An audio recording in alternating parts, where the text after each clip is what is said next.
It is amazing just how fast the story has changed on the Awan brothers. A few days ago, it was revealed that one of them called the FBI and left Debbie Wasserman Schultz's computer and a number of notes with instructions on where to look. Instead of being treasonous, it turns out they very well may be patriotic. Here's my little conspiracy theory of what went down. One of the Awan brothers was with Seth Rich in the bar on the night he was murdered. I'm not sure many people know that. Seth Rich was supposed to talk to the FBI that morning. The one major link between the two is that they were both IT staffers working for the Democratic Party, and they all knew the lawlessness that was going on. I believe the Awan brothers saw what happened to Seth Rich and decided to come forward with a ton of evidence to implicate many top Democrats.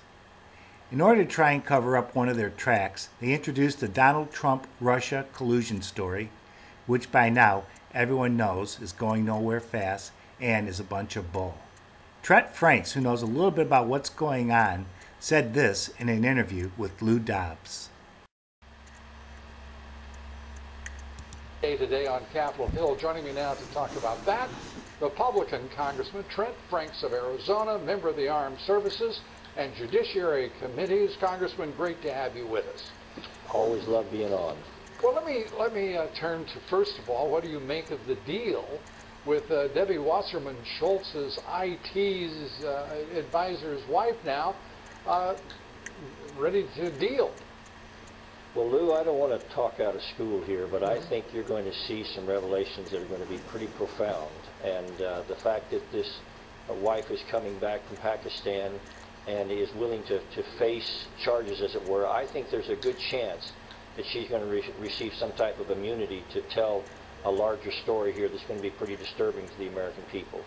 And it's always ironic to me that when you see these kinds of things happen, where you have someone that has nefarious or certainly not the best interests of America within the IT system of the United States Congress, and they're being paid by a member of Congress. It's really pretty frightening. I mean, it's and the former head of the Democratic National Committee, we might point out, who was forced out in disgrace.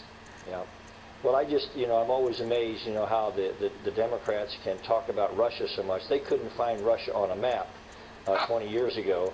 And they didn't see the Soviets as even much of a threat to the world when they were our primary peer enemy. And yet, when all of a sudden that they see something that they might try to discredit this president with, then all of a sudden they find their tongue and find Russia. And it's interesting how long it's taken to bring to ground these two people who obviously were, well, their conduct appears every bit criminal and every bit even treasonous, and certainly the complicity of an elected member of Congress makes it all the more troubling and fascinating to follow, which we all will be doing. I'm sure the media will have a perfectly reasonable answer for everything that happened, but the truth is, I think I will just predict that this is going to be a very significant story, and people should fasten their seatbelts on this one. And we are buckled up, Congressman. Yes, sir.